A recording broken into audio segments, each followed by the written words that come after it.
Step right up, dummies, and listen to the stupidest sports show on earth with Rodney Newpol and Tim Van Stratton. Yeah. Well, hello there, dummies, and welcome to episode number 63 of the stupidest sports show on earth. My name, as you all know, is Tim Jolt and Joe Van Stratton. Alongside me is Rodney Newpol. We're both in different locations than we normally are. It's very jarring to the audience. You've grown accustomed to our routine, and we've thrown that routine off, and I apologize. But Rodney, good evening. How are you? I'm wonderful. Doing wonderful. It's a beautiful night out here in Central Illinois. I know you're out on assignment right now on a different location, but beautiful night out here. And I am sitting just as close to outside as possible here. No bugs because I got little windows around me. It's a beautiful night. About 60 degrees, a little light breeze. Beautiful night. What are we the news? You're giving weather reports. I'm on assignment in a location. Yeah. What does the show turn into? Because we're a journalist partner. We are the stupidest sports show on earth, but a lot of sports going on. I'm going to let you kind of recap what went on in the NBA because I know that was a wild one that happened here in the last few minutes. Well, no, it was a big game, and somebody choked. That's what I love about the playoffs. There are always chokers. Last Friday, I believe I revealed my playoff gutless choking dogs. There were a lot of them. And something that I wanted to throw out there, and as Dan chimes in, perfect timing, because he was actually the one that had brought this up. We should combine two of our favorite things, the Mount Rushmore and gutless choking dogs. And like build a GCD Mount Rushmore. Oh my gosh, yes. Yes. So as the originator of the GCD, I feel like you should take some time to think about who belongs on this Rushmore, because there's a couple people that come to mind for me, especially after the last few days in the sports world. But let's mull on that. And then how about Friday, you and I build out this GCD Mount Rushmore together? So are we doing like current happenings? Are we doing history of sport? Or what's our cat? Are we doing a certain category? How are we going to base this? I don't know. I think that's just sort of up to however we want to do it, right? It's just whatever we feel in the moment. Like, obviously for us, there are people that are playing today that are going to come to mind a little bit more than someone from the 1940s, but there could be some historic chokers out there, and we should acknowledge them if they have a legitimate case to be on the Rushmore. Something to think about. But how about Friday, you and I do that? I think that's going to be, that's going to be interesting because there's going to be lots of different ways we could go with this. Mm-hmm. But yeah, let's do that on Friday. But first, let me share my misery. Yeah. Before we get to NBA playoff talk, which I'm very happy to get to, let's start here because Rodney, I can't help but feel somewhat responsible for what happened in Game 7. Dude, you're such a dick.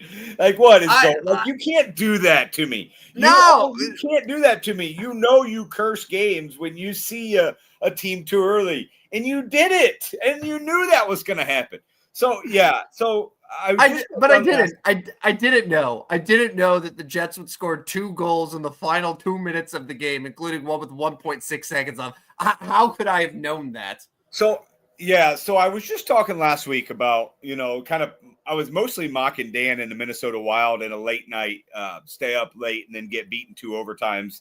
And it could only be worse if it was Game 7. Well, that's basically what happened to me. Now, it wasn't all that late. It started at 6. So by the time the game was over, it was still in the 9s, I think. I don't think it had quite even reached 10 o'clock yet. So not terrible. But yeah, like NHL playoffs, Stanley Cup playoffs, you go in, you have that chance to win. You move to the second round. You blow the lead. You get a chance in overtime. You go a whole overtime. You don't score. You almost go a whole second overtime. You don't score, and then you lose the game. Misery, major misery for me last night, or would have been Sunday night. Yeah. All right. Now, you did claim in our text group thread that you were over. It was pretty quickly after the game where you said you're over it about now. I feel like that was a giant lie. I feel like your pants are ablaze because you were not over it. Maybe you're over it now, but in that moment, about 3 minutes after the game ended, I don't think you were over it. I was pretty good. I mean, yeah, you said it best. Like you're playing with house money. I was just Because trying to be nice. Like, no, yeah, I no, was trying to be nice, but no, yeah. we were playing with house money. And the Jets had everything to lose. So yeah, it was disappointing. It was frustrating. It was annoying. It was a lot of words for what happened in that game. But Mm-hmm. I don't know. Like I see, and I've always said this. Like the further you get in the postseason, to me, is like the more agonizing. Mm-hmm. Like okay, so you've went all this way. You've got through a first round. You got through it. Like if that was the Western Conference Finals and you were that game away from getting the Stanley Cup, I feel like this would still be lingering in me. But it was first round, and I always see the light at the end of the tunnel of like I don't have to like focus my 3 hours for 4 nights this week on the NHL playoffs. Like I can have it on the background, and I don't have to follow my team. So it is what it is. It sucked, but I am for sure over it. They'll be back. I don't know if they're going to ever get back to where they were in 2019, but they've got a nice young team. They're well coached, so we'll see what happens. Upon thinking about it a little bit more, I definitely am responsible. The same thing happened in Game 7 with the Avalanche Stars. There was 2-0 Avs early third period. I seeded the Stars. Immediately, the Stars score 3 goals and win the game. And then I did the same thing to the Winnipeg Jets. Yeah. I didn't mean to. I just sort of go with what I feel in the moment. But we do know about the Tim curse. It is a well-documented thing on this show.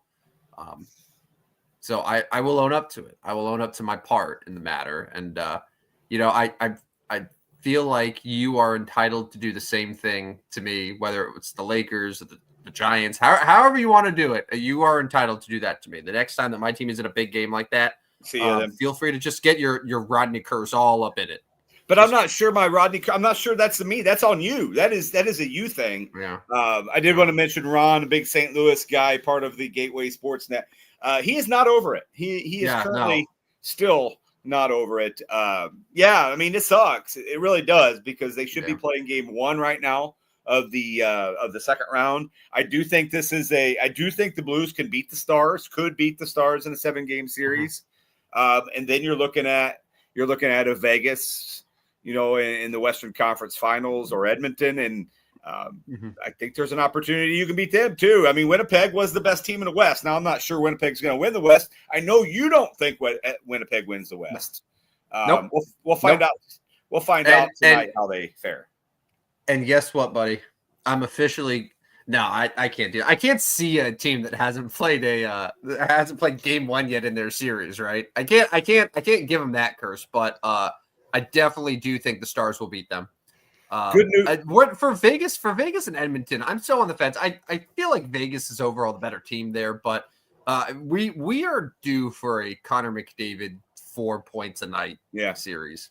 It is currently 2-0 Vegas in that game. They got off to a quick start. Stone has 2 goals already in the first 9 minutes of that game. So good start for them. And the Hurricanes went to Washington and won that game in overtime. I don't think either of us are overly surprised. We like the Canes a lot. That must have been a very quick overtime because when we started the show, I think they were still in the intermission before the overtime. So yeah, 3:06 in, Jacob Slavin picked up the game-winning goal. So 2-1 in that one. But yeah, that's it'll be interesting. And I kept saying tonight, tomorrow's the Jets game 1, Jets against the Stars. It's also Panthers Maple Leafs. And one thing that I did not take into consideration when I was making these predictions. The head coach of the Toronto Maple Leafs. Yeah. None other than Craig Berube. I totally forgot that Craig Berube is the coach of Toronto now. I honestly did not even remember until probably late in the first round where his name was mentioned in a game. And I was like, oh, that's right. He's the coach there. He is. I mean, like, and I remember when Craig Berube was let go, you were not overly thrilled that happened. He's proven himself to be an excellent coach. He's a Stanley Cup championship winning coach. And it seems like he had a very short shelf life after that Stanley Cup run where you think he pretty much could be there as long as he wanted. The way that the team was built, it wasn't like this was a team that was expected to win another cup and then he let him down. Like, I think he was doing the best job that he could. And you saw what happened when he was gone. They struggled, and then obviously Jim Montgomery was able to get a decent amount out of that group because it's a good coach. Yeah, a coach who has been to a Stanley Cup. Yeah, I like Jim Montgomery quite a bit. I really liked Craig Berube. I did not think he got the fair end of the stick there. It's interesting because Ron mentions that Cardinals beat Skeens tonight because we have this coming up. The Paul Skeens Kryptonite. We'll get to that here in a minute. It's such a St. Louis show. Yeah, no. I wanted to get to this real quick. I have a guest appearance tomorrow. Tim, I'm going to let you guess right now where my guest appearance is tomorrow. I'm doing something tomorrow I haven't done in, I don't know, 5 years or so. I'm going to see if you can guess this one. Okay. Am I allowed to ask questions before making my official prediction? Yes. Are you traveling to this location? Yes. Or okay, so you're actually going to a location physically? Yes. Okay. A guest appearance. Are you being interviewed for something? I am not. So you're not being interviewed, but you're making a guest appearance. Are you coming in as a substitute of some kind? I am. Okay. All right. I'm gonna take a guess. I don't know. This is a total guess. Are you going to be hosting a radio show? Close, but no. But I am substituting somewhere else that might give that away. So it's close though. So it's not the radio. It's not the radio show. No, it is in the same town. I mean, of Peoria. Okay. What could you? Did you forget this? Doing? Did you forget this era of life for me? You forgot the era. So here's what I am the PA guy tomorrow at the Peoria Chiefs game. That's right. That's right, baby. That's right. Oh, okay. I did completely forget about that era of life. That was a great time. Yeah, and great content out of that. And you know that I am one of the greatest at butchering Hispanic names. Oh, really? All names, not just Hispanic, just all names. Just reading in general is a struggle. So yeah, we used to do content on this on the radio all the time. Like right before PA, we would practice your pronunciation of these names. Well, I got the call today. I got the call today to fill in tomorrow, 11 o'clock, and I have not got the pronunciation. So my apologies to all Chiefs. Do you want to run through them with me? Give me a list, and we can discuss it here. That's good content. I mean, we may have to at some point, but yeah. So that's gonna jump in tomorrow. 11 o'clock tomorrow from Dozer Park in Peoria. I will be on The Voice. I think I've got my voice back strong enough that I can do it, but I hope you all can tune in and see that one. So they're starting you off in the 11 a.m. Wednesday game. Yeah, but I bet there'll be 6,000 students there. Oh, is it one of the kids? One of the. I assume a Wednesday at 11 o'clock. It's probably in May. Like, I mean, who doesn't want to take a field trip if you're a school teacher right now? Yeah. So it'll actually be one of their bigger crowds, most likely, because they are. Now, the problem is going to be nobody will be paying attention to what the PA announcer's saying. No, that's good. That's good. Yeah, no, that's good because when I miss the pronunciation of 70% of the Hispanic players there, nobody will even know. The kids aren't going to know. The second that you make any announcement, they're just going to scream and go insane and just run around. Shark, do do do do do do. Yeah, that's probably what's going to happen. But yeah, how does one get on the list to do PA? Because listen, I'm very happy that you have the opportunity to do PA for the Peoria Chiefs. It's a great honor. All I'm going to say is that I was on the radio here locally for about 5 or 6 years. I was a prominent voice in the Peoria market. Never once was I asked, hey, if we need someone to read names in a professional manner, you, being a broadcaster, might be of interest to us. You would be really good at it. I'm not jealous. I would have said, hey, I appreciate that. I don't know if my schedule will allow it. Let me get back to you. Just to ask. I mean, I'm right there. I talk into a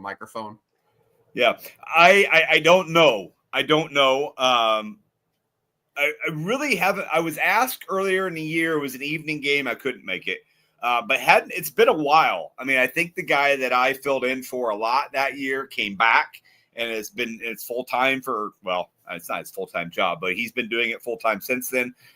So I don't know what the deal is tomorrow, but here I am, and I'll ask. I'll be like, hey, if there's another sub list, I've got a guy. If I can't, if the top guy can't make it, if I can't make it, I got a guy. You'll be like third in a rotation. I mean, I'll take that. Yeah. I mean, they pay you, right? Yeah, I assume. I didn't ask details. I just said, yeah, I'll be there. That's the beauty of. You've done it before. Home. Did they pay you? Yeah. Okay, I mean, then that's what I'm asking. Yeah, I mean, they pay you. All right. It's kind of the beauty from working from home. I'll be like, I'll work later, or I'll work in between innings or something like that. But anyways, anybody locally come out and visit Dozier Park tomorrow? I would love to. I would love to see you at the old ballpark. And Dan, to your point below, I had no idea that you were once the Easter Bunny for the Peoria Chiefs. They tried when I was at Bradley. They tried to get me to be Kaboom occasionally, but I'm too tall. I didn't fit in the costume. It's one of the rare advantages of being freakishly tall or gangly that you're not built to be a mascot, because they're looking for someone sort of in that like 6 feet, maybe a little bit below range. Yeah, like 6'4". Doesn't work. Although I feel like I have the moxie for it. You'd be good at it. You'd be good at it. Yeah. A startling amount of people have told me that. Let's talk about some basketball. So the Pacers. Yeah, man. I'm very annoyed. Normally, I'd be all in favor of these upsets. Don't get me wrong. The Knicks winning game 1, it's awesome, right? Even the Nuggets, their comeback and Jokic being great and then beating the Thunder yesterday, they're fantastic. I do not want to see the Indiana Pacers in the Eastern Conference Final again, only to get destroyed by Boston. This happened last year where we were getting all excited for a Knicks Celtics Eastern Conference Final. And then lo and behold, the Pacers come in with their nonsense and they upset the Knicks. And the same thing's going to happen this year to a 64-win Cavaliers team that didn't have Darius Garland or Evan Mobley or DeAndre Hunter tonight. Yet they still were up by double figures, but yet Indiana climbs back. And then all of a sudden, Tyrese Halliburton, welcome back, Tyrese, hits a step back 3, top of the key, 1.1 seconds left. Indiana wins by 1. So now the Pacers have a 2-0 lead going to Indiana. And I'm officially worried about the Cavs, the team that I picked to win the NBA Finals because they were the best team in the NBA this year. Yeah. So a couple things here. Number one, what do you think Halliburton's dad's response was from his couch? I was going to say an Applebee's this time around, but he's not allowed. He's not allowed to be at the game. Yeah. So yeah. I'm sure he was quite excited. Number two, you mentioned that the Pacers would play the Celtics. Are you sure that the Celtics are going to win that series? I mean, yes. Yes. But also, do we know anything? I mean, no. The road teams, there have been 4 second-round games so far. 4. The road team is 4-0. I know that it's the first time ever that 3 60-plus win teams have lost game 1 in the same playoff round in NBA history. I knew that.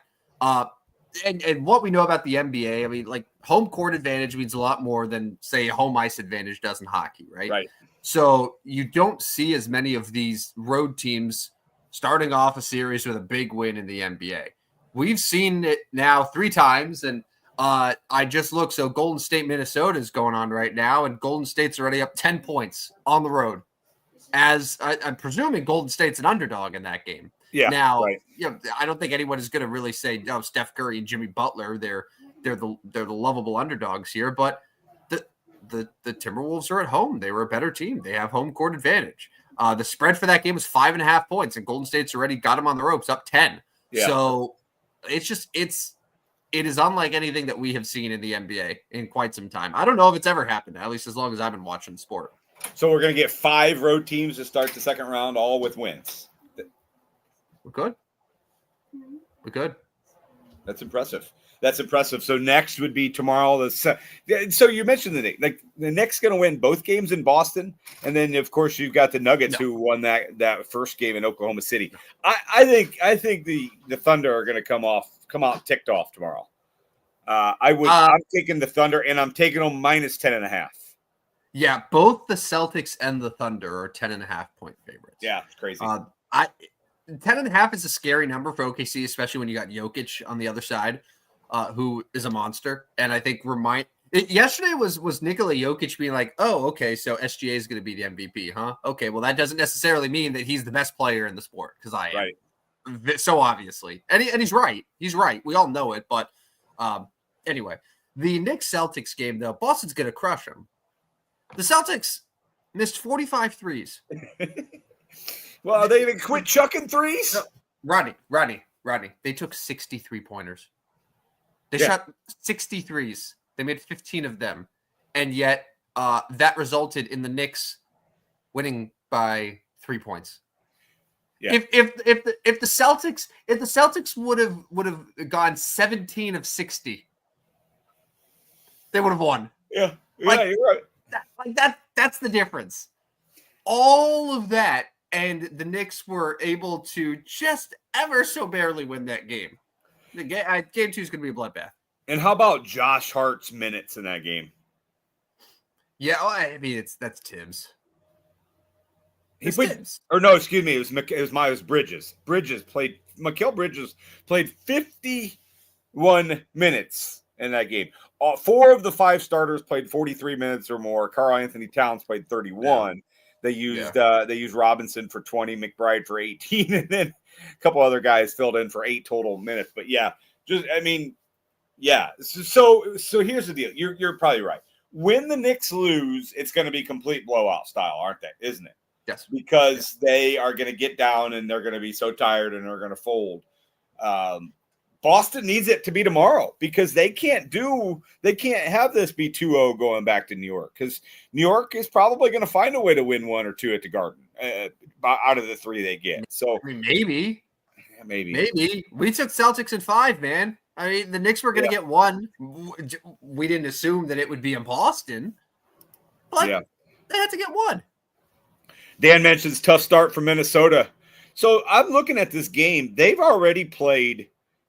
There's 6:42 left in the second, and Minnesota's only got 22 points. Yeah, 22. That's not good.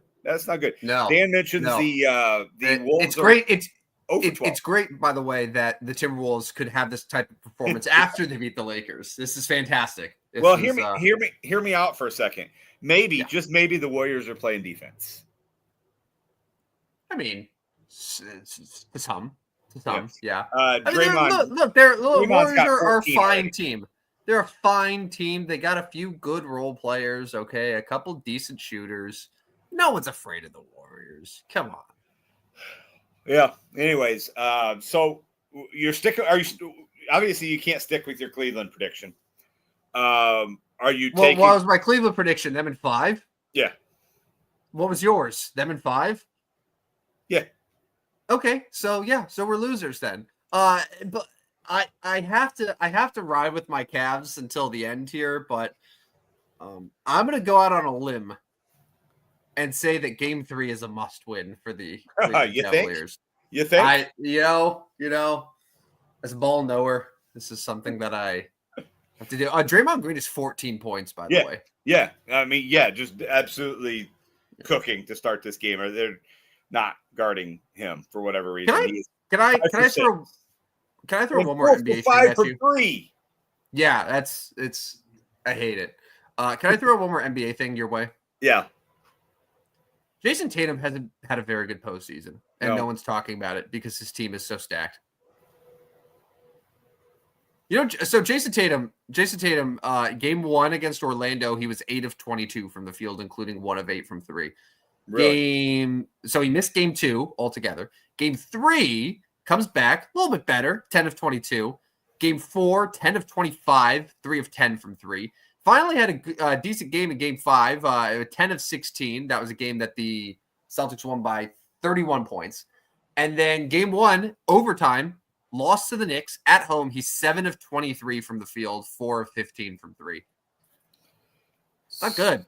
Not good. But I mean, I saw a tweet today where it was, I can't remember who it was. I apologize if the original author of this tweet is watching and wants their credit. But it said Jason Tatum is Paul George with an A+ front office. Jason Tatum is Paul George with an A. Yeah, basically, if Paul George played on a team with an A+ front office, he would have the career that Jason Tatum is having. Now, I won't go that far, but Tatum has had, and you go back to his playoffs last few years, he does have quite a few of these games where he's just super inefficient and he's just able to get away with it. And Steph Curry, less to a degree. Steph Curry will have some really off shooting nights, but it doesn't matter because Jimmy Butler's there, Klay Thompson gets hot back in the day. But Tatum, it seems to happen quite a bit with Boston. Yeah, I mean, I feel like something to keep an eye on, and on the other side, like Brunson does the same thing, right, for the Knicks. So that's sort of the equalizer in this series. Yeah, I mean, I feel like Tatum has kind of gotten away over the last several. I mean, maybe it's been forever in his career, but he's just not. He's not getting to the basket. He's settling for jump shots, right? I mean, one way to help your shooting percentage every once in a while is let's get to the basket. Let's get an easy one. And Boston just doesn't do that right now. They just refuse to do that. I don't know if it's part. I mean, obviously it's somewhat of their game plan, but if it's like, hey, we don't want to take that contact in there, that'll help us out as the game and the series goes on. But they just don't want to get to the basket. They want to settle for the outside shot. And obviously when you're not shooting well, it snowballs on you. And that's what's happening with Tatum. I think he's going to be fine. But you're right. They are also another team that needs to win tomorrow. Not as bad as Cleveland will need to win in Game 3 in Indianapolis. And probably Oklahoma. We haven't even talked Oklahoma City. Like, they probably ought to win Game 2 because it's going to be tough to win in Denver. I know Oklahoma City's top seed, but I mean, Denver's took it. I mean, between the Celtics and the Thunder, and if you were to say which of those two is facing more pressure after losing Game 1, not to turn the Stupidest Sports Show into First Take, right? But like between those two, who in your mind is facing more pressure? For me, it's pretty obvious. It's OKC. Yeah, no, I think so too. I definitely think so. I mean, Celtics. I don't. Yeah, like the Celtics obviously are wanting to go back to back, but like, I don't know. I always think of this as a fan, like they got theirs, right? Like you can kind of give a pass if you don't win this one. Oklahoma City, like this is the one they're supposed to get, and especially supposed to get there. Like they need to get to the NBA Finals. Anything short of the NBA Finals is going to be an extreme disappointment for Oklahoma City. Boston, yes, they'll be disappointed. Yes, there's going to be a lot of critics that, they shot too many threes. They just couldn't withstand that. But like they can always point to, well, last year we got ours. Oklahoma City can't do that. Yeah, they were the 2 seed, right? Yeah. Like that's such a good point. There was an argument, like pretty much from opening night, we knew OKC was the best team in the West. Yeah. They've been leading the West the entire way. They won the West by 16 double-figure games. Games. They won 68 games during the regular season. Yeah, that makes them one of the best regular season teams in NBA history. Yeah, no, for sure. And so you gotta win your second round game, your series. And I mean, I think you gotta win the West. And you lose in the finals. You lose in the finals. We know there's some, the finals are tough, right? Like the finals are tough, especially if it's Boston. Oh, you lost to defending champs. But man, if you don't get out of this series, there's going to be lots of talk about that. So yes, I think Oklahoma City's facing much more pressure than Boston, and it's a young team. So how can they handle the pressure? That they were up 12 points with a little over 9 minutes left in that game. Yeah. For a 68-win team, that's good night. You're at home. That's see you later. And yet Denver just found a way. And it didn't even need overtime for it. Did it in regulation. Yeah. No, and that was so second time in basically a week or 10 days that Aaron Gordon got the game winner. He had obviously the tip in dunk at the buzzer, and then that three was such a perfect on balance, in rhythm, catch, shoot, shot, went in, and that was ball game. And it was I watched several times after the fact to just like, okay, watch him make the shot, then go watch the crowd reaction and watch it again. And like, I'm sure you've done that where like you tune in at different spots in the crowd and they're like, yeah, what just happened? Right. Like they're stunned that happened. And Oklahoma City basically just had to take a dribble and chuck it from 70 feet. Very stunning end at a second, like I said, second and basically the week for the Nuggets. Maybe they're the team of destiny with the new coach. Maybe. I mean, they do have the best player in the NBA, which helps. And they, and say what you want about Russell Westbrook, but the guy, when he is on, is a force and is a valuable force to have on your team. He's got experience. I mean, we joked about this, like Jamal Murray's a better playoff player than he is regular season. So you got him. Aaron Gordon's been tremendous. My guy Christian Brown's been fantastic for him. So yeah, I mean they are good, and we said this when Michael Malone was fired. It's like this is a good team. What it is with Westbrook though, to that point, is once he sort of accepted the 6-man role as opposed to trying to be the guy, that's when things started to click. Because like, what do you want your top bench guys to do? You need them to come in and just provide that spark, and just have that energy. No one screams spark and energy more than Russell Westbrook running at you downhill to the basket. And yeah, he'll take fouls. Yeah, he'll take some questionable shots. But I think with Denver, his role there has been far more positive than not. And as a result, he's playing huge minutes for them down the stretch. He's getting more minutes than Porter is. Yeah. No, and it's a great addition if he can play his role and not understand that when he's on the floor, like he's at minimum probably the fourth option, right? Like, I mean, Jokic gets the ball, Murray needs to get the ball, probably Gordon needs to get some shots. I mean, probably fifth, right? Like Brown, if Brown's open, he needs to get shots. So yeah, he's got to understand that, and he has, and maybe that's what Adelman helped him do better than Michael Malone was doing. I don't know. Like there was after they won their first round series, an executive mentioned, there's no way we would have gotten through this first round with Michael Malone. And I don't buy that. Like Michael Malone obviously knows how to coach, but at some point he must have lost him, or he was perceived to have lost his team. But here they are, 3 wins away from the Western Conference Finals. That's going to be an interesting game tomorrow night. I can see it going a lot of ways, but I think it's going to be an interesting game. All right. Shall we move on? I know we talked a little bit about your suffering and your anguish with the St. Louis Blues being eliminated. Any more Stanley Cup playoff thoughts right now? I mean, second round is just getting underway.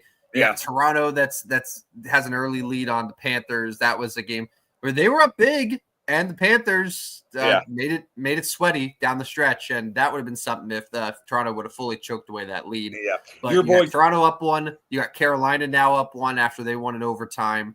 And then on the West, it's Vegas. Your boy Corey Perry. Right now. Corey Perry made it 2-1 before the end of the first for Edmonton. So it's 2-1 Vegas. Edmonton's still in that one, and then obviously we got Dallas and Winnipeg finally getting started tomorrow. I don't know though. I just it's hard to beat the Jets in Winnipeg, man. I don't know. I took the Jets. You took the Stars. We'll see. That's a big rivalry one for us. Hopefully, Hellebuck for me is better. But I'm more interested when that series moves to Dallas because, like, he got pulled in all 3 games on the road. Like, he's going to have to figure that out. Because they will lose at some point at home. He's going to have to figure out how to play better on the road, see if Dallas can take advantage of that. That won't be till Sunday that they'll get their first opportunity in Dallas. But, I mean, NHL playoffs been fun. There was a lot of overtime games in that first round. Guessing there's going to be in the second round as well. It always is. Dallas is a favorite, by the way. They're minus 125 money line.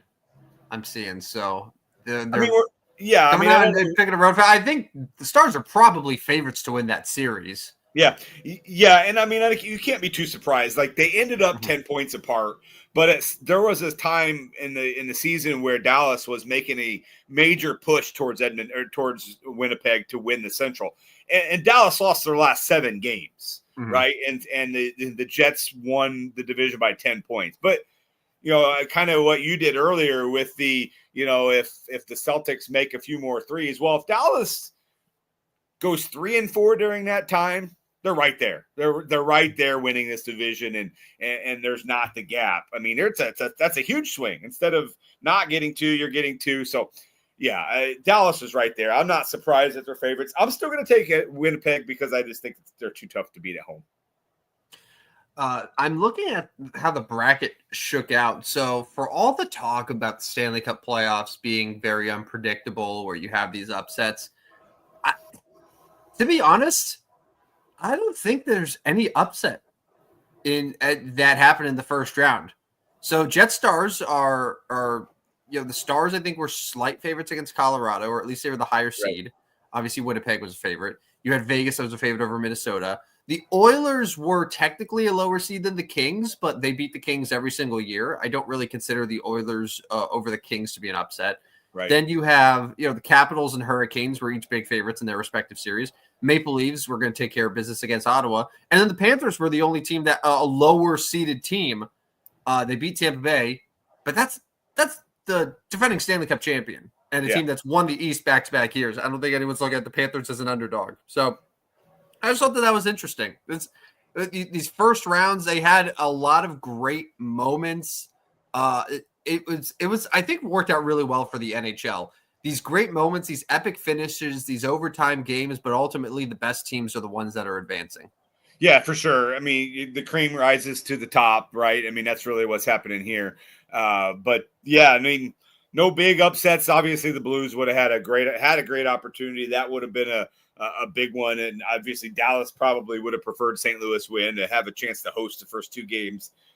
They probably don't want to go to Winnipeg, but they are. So I did want to mention this. Dan mentioned, and it is correct. Shams reported this 5 minutes ago. Steph Curry is officially out, left hamstring strain. Yeah. I mean, that's a big deal because they will not beat Minnesota in a 7-game series without Curry. Yeah, the Minnesota Timberwolves have 28 points with a minute and a half to go in the first half. Now, that's concerning. But where was this against the Lakers? But 7-game series without Curry, I think Minnesota. I mean, even the second half of this game, like Minnesota's down 13. Let's say they can get this to 10 at half. I think Minnesota can still make that run without Curry, but they're gonna have to make shots.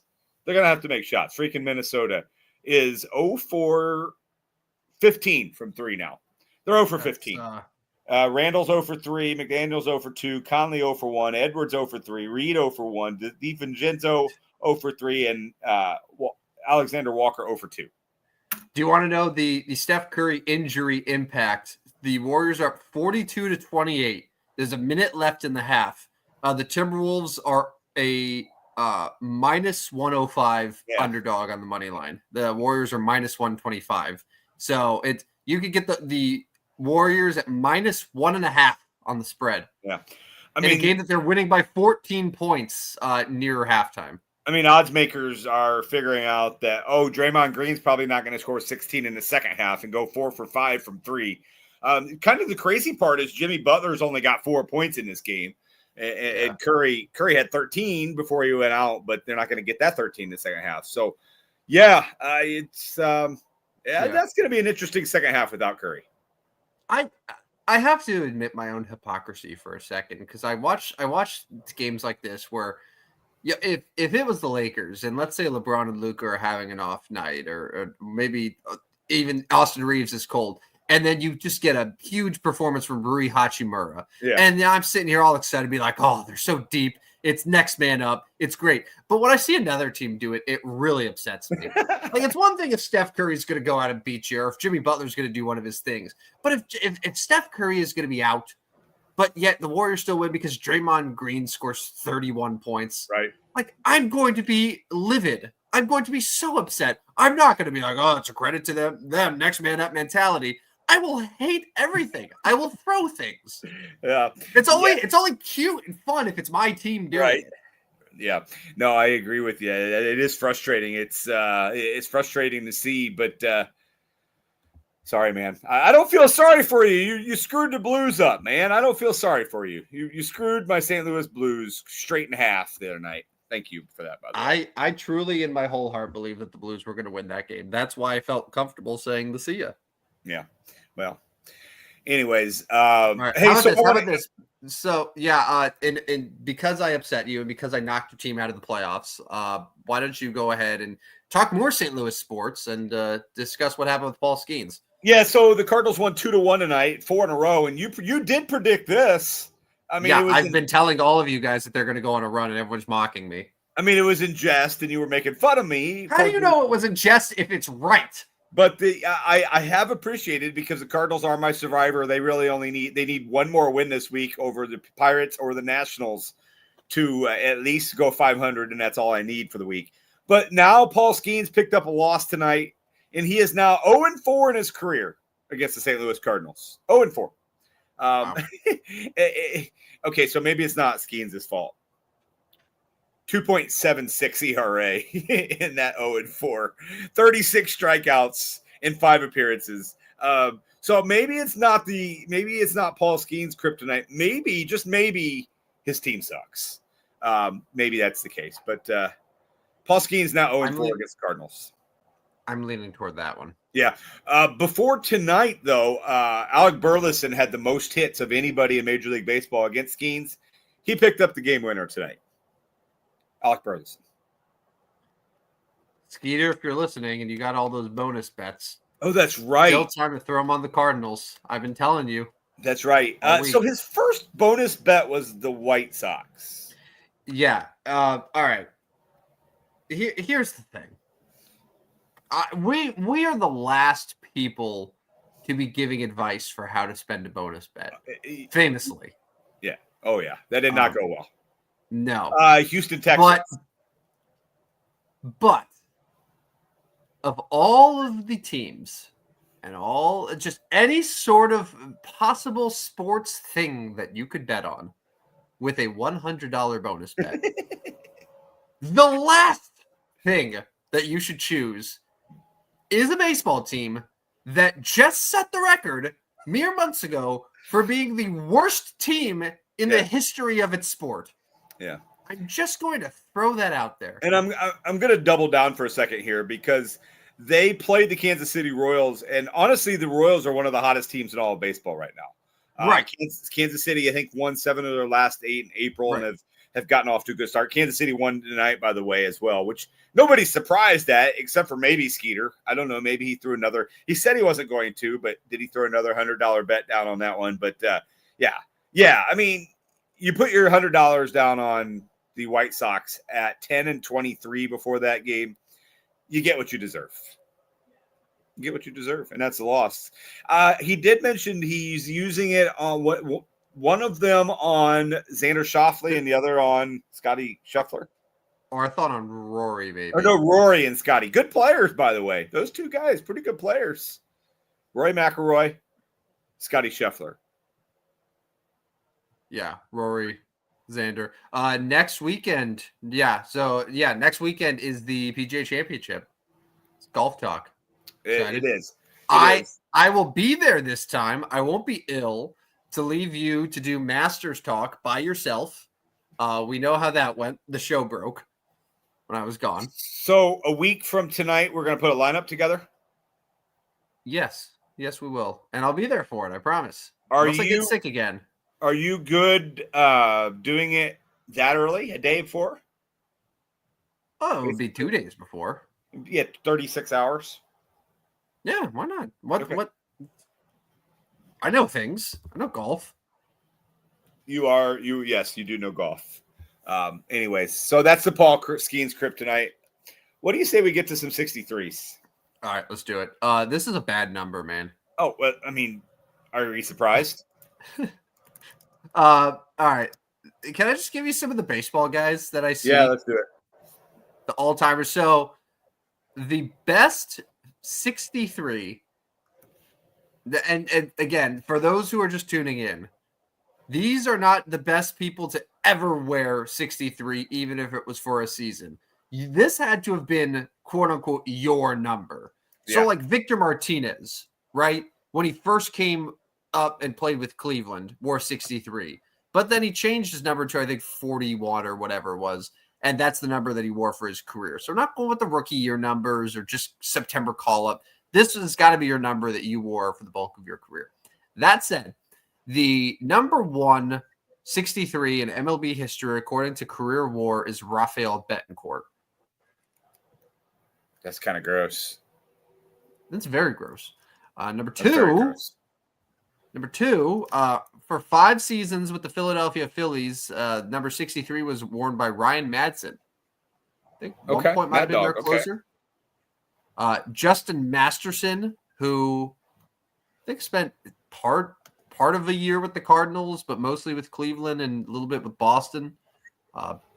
Sean Doolittle. Kevin so what Gregg, you're saying is former reliever. So what I'm saying is we're going to keep baseball far, far away from this Rushmore. But this is trajectory towards a plaque. Let's keep going here. Yeah. NBA nothing. Ahead of ourselves. NBA nothing. NBA hard skip on 63s. There was one player in NBA history to wear number 63. His name was Cody Clark. Do you know Cody Clark? He played for the Celtics in 2016. I don't. 3 games. 3 games. He averaged 2 minutes in those games. He also averaged 2 points. So yeah, he had 3 games with the Celtics, and that's it. That's it for Cody Clark. Coty is the Cody spelling, which makes it so much worse. So stay away from our Rushmore. Football, though, there's a couple good ones. So, number 1, the longtime center, the guy that spent his career handing the ball off to Peyton Manning, Jeff Saturday. Yeah, that's a good one. So, he's your top one. Gene Upshaw, who I think we might know Gene Upshaw more for after his career than during his career, but he's a Hall of Famer, 5-time All-Pro, 7-time Pro Bowler. Gene Upshaw was number 63. Mike Munchak, again, who is a Hall of Fame guard and has also been a pretty decent offensive line coach, if I'm not mistaken. Yeah, for sure. So this is where we get into all of the O linemen, but Jeff Saturday, Gene Upshaw could have a case there. I know you're over it. You hate these 60s. I mean, that does. Like, we're doing discredit to some of these other Mount Rushmores that we're putting these like this is actually going to be a Mount. Like, I don't know. I'm thinking plaque, man. All right, what about National Hockey League? Hockey, I some honorable mentions. Your boy Jake Neighbors of the St. Louis Blues, where's number 63. Yeah. Some other guys. I see Jesper Bratt from New Jersey, Evgeny Dadonov. But I would say the number 1 63 is Brad Marchand. Yes, sir. So he can go on there, right? So, but this is the issue now, because if we make 63 a plaque and it's Brad Marchand's plaque, well, that's ignoring Jeff Saturday. That's ignoring Gene Upshaw. Those are Hall of Famers. Yeah. Those are legends of their craft. So, Is it Brad Marchand and just 3 offensive linemen up there protecting that rat on the Rushmore? It might have to be. Yeah, so Saturday, Upshaw, Marchand, and you want to throw Mike Munchak up there? Just make it 3 offensive linemen. Yeah, I mean, people have to realize that if you're getting a 63, it's probably going to be offensive linemen. So, I'm okay with this because, you mentioned a couple Hall of Famers. Like, if they're in the Hall of Fame, they could.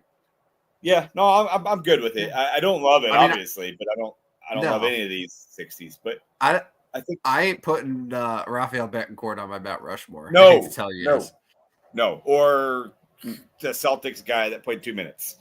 He's not going on there either. Cody Clark. Yeah, Cody Clark. With a T. with a T. Hey, parents, if you have a baby and you're thinking about the name Cody, spell it right, okay? Cotie? That's how you spell it? He did Coty. I'm saying he like he chose it. Coty. Cotie might have been grounds for being the first prisoner back at the new Alcatraz. Yeah, they're opening it up. Alcatraz is back. Yeah, that's what we all asked for. I think that was definitely something that everyone was yearning for that old, crusty, broken down prison that's been a tourist destination to be reopened up. Right, but yeah, if that does happen, I would say all the people named Cody, spelled Cotie, should be thrown in there and toss the key in the ocean. I love it. I won't stand for it. I'm glad you mentioned that about Alcatraz being back. It's back. It's back, baby. Yes, we are America. We are back. Alcatraz is back. We're back. Anyways, halftime in Minnesota. It's 44-31. Oh.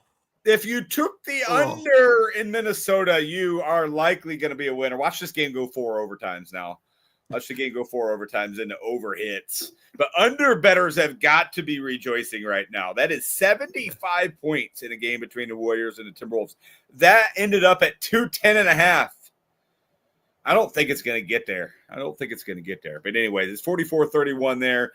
National Hockey League, it's 2-1 Vegas, 18-18 left in the second. If you're staying up for that one, you're going to be up till midnight. But if you're staying up for it, you probably don't live in the Midwest. You're probably living out in Edmonton or Vegas. But anyways, that is your updates for today. Mike St. Louis Cardinals won. The Cubs sent it to extra innings. Get this, Tim. Cubs sent their game to extra innings because Justin Turner and Kyle Tucker tied it up in the bottom of the ninth. But bad news, Cub fans. Bad news. The Giants have scored 7 runs in the 11th with still nobody out. Get this stat line. Ryan Presley. No innings. 5 hits. 7 runs. 6 earned. No strikeouts. And a walk. None of them, not a single one of them, was a home run. So So he's come out of the game. Porter Hodges come in for him. Here's what happened. Well, we got a few minutes. Here's what happened. Single to left, single to right, hit by pitch, walk, sacrifice bunt, single to center, double to left. Small ball. So if we were doing the Mount Rushmore of GCDs for tonight only? For tonight only. Ryan Presley, every single Minnesota Timberwolf. And Cleveland Cavaliers. Can the Cleveland Cavaliers be? Well, yeah, they probably should, even though they were missing 3 of their top 5 guys. They're down 2-0 in the series at home. Yeah. So the Cavaliers, the Timberwolves, Ryan Presley, Paul Skeens. And Paul Skeens. Yeah, it's Skeens, that loser. Because he lost. Loser. Yeah, can't wait. He cannot wait to get traded. It's going to be a while, but he cannot wait to go to your Yankees. Oh, I was going to say he'll be a great Dodger in a couple of years. I'm gonna famously use your line. They could use some more good players. They could. They don't have enough. Well, it's funny. The ironic thing is the Dodgers have about 13 pitchers on the IL right now. Yeah, and they still have one of the best rotations in all baseball. Yeah, and they still have Yamamoto and even though Roki Sasaki, the rookie that once he signed with the Dodgers, it basically forced every single baseball fan, myself included, to demand for some sort of salary cap. Yeah. Roki Sasaki's been kind of bad for them. Yeah. No, he has been. He hasn't been. Which is a rookie. Good. He's a rookie. Let Pat. I mean, Yamamoto took some time, even though he's a little bit older of a player coming in. He took some time last year before he started to really get dialed in. But Sasaki hasn't been all that great. But yeah, Glasnow's on the IL, Snell's on the IL, Ohtani still isn't pitching. Yeah. Which all of those remind me, Shota went on the IL today as well for the Chicago Cubs. Yes, he did. That's kind of a big loss to the Cubs, who need better starting pitching. Yeah, who don't have Justin Steele for the entire year. Yeah, they need better pitching, and somehow they've gotten good pitching out of Matthew Boyd. How long is that going to last? It won't. I mean, Colin Ray started today. Gave up 4. Or this will give you an idea of how things have gone for the Cubs in the luck department. Colin Ray had 4 earned runs in 5 innings, and his ERA rose up to 2.43. Yeah. I mean, Jamison Talion. I mean, he's 2-1 with a 3.86. Right. So I don't know. So you see these mediocre starting pitchers that they're not going to keep these numbers up. Obviously, the offense is going to score 9 runs a game. This is around the time, Rodney, as the Cubs start to go down. The Cincinnati Reds. Yep, but start their climb. Can I tell you something? Oh no. Reds got walked off tonight in Atlanta. That's 4 losses in a row now. They're under 500. I got a bee flying at me, man. Get that thing away from me. Yeah, that's 4 losses in a row. And once again, not scoring runs. They've only scored 2 runs in 3 games. Cincinnati has a tendency of doing that where they just quit scoring. They got swept by the Nationals, and they have 2 more against Atlanta before they go to Houston. So maybe, dare I say, it is St. Louis Cardinals season in the National League Central? It's possible. It's possible. I was also looking at the fact that, assuming that the Cubs lose this game tonight, the Brewers, for all the talk about them being so average and blah, blah, blah, they're only going to be 3 games back. Yeah. Yeah, they are. They just do it every year. It's every year, the Milwaukee Brewers. No one picks them to win anything, and then it's, the Brewers, 91 wins, then the NL Central. My Cardinals will be 4 games back, so they're right there. I mean, that's not that bad. That's not that bad sitting here mid-May or first week of May. Cardinals Cubs have not played each other yet. I think it's June. God, that's such a bad schedule. Yeah. Cardinals Cubs, 23rd, 24th, 25th, 26th of June, first time they meet.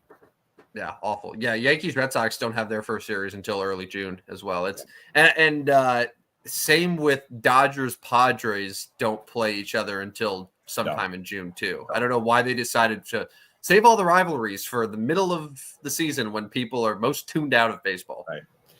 Hey, sign up for our Substack. I'm ahead this month.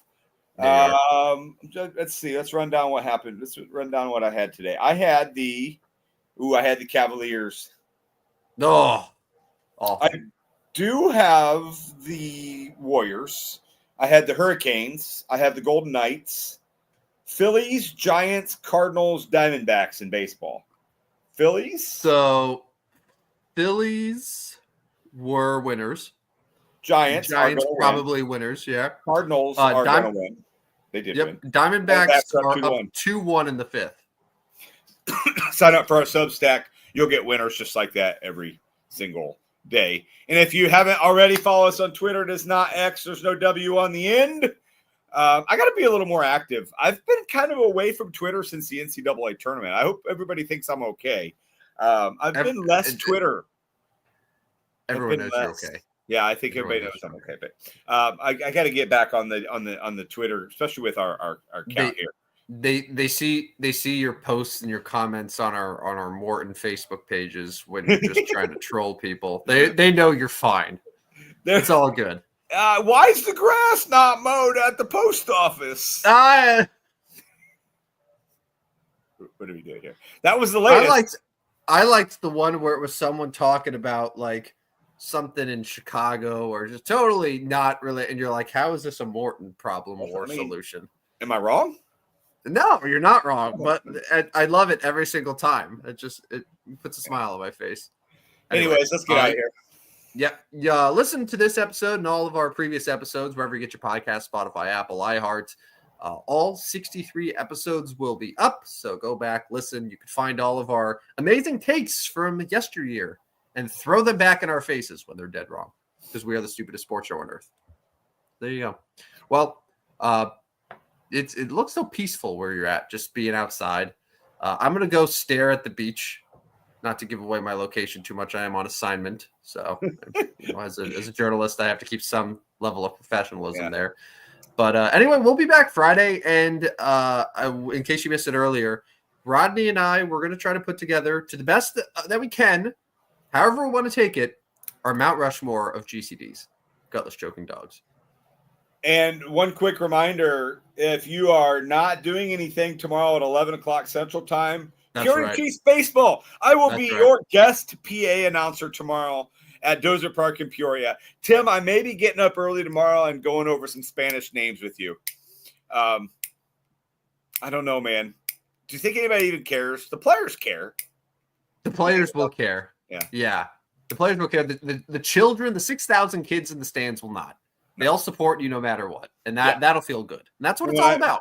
Yeah. Anyways, Dozer Park tomorrow, 11 o'clock start for the Peoria Chiefs. All right. Take the day off work and watch some single-A baseball with Rodney Newpol announcing the names poorly. It'll be a fun time. Well, anyway, for Rodney, this is Tim Jolt and Joe Van Chat, and signing off for another edition of the stupidest sports show on earth. Talk to you guys Fridays. See ya.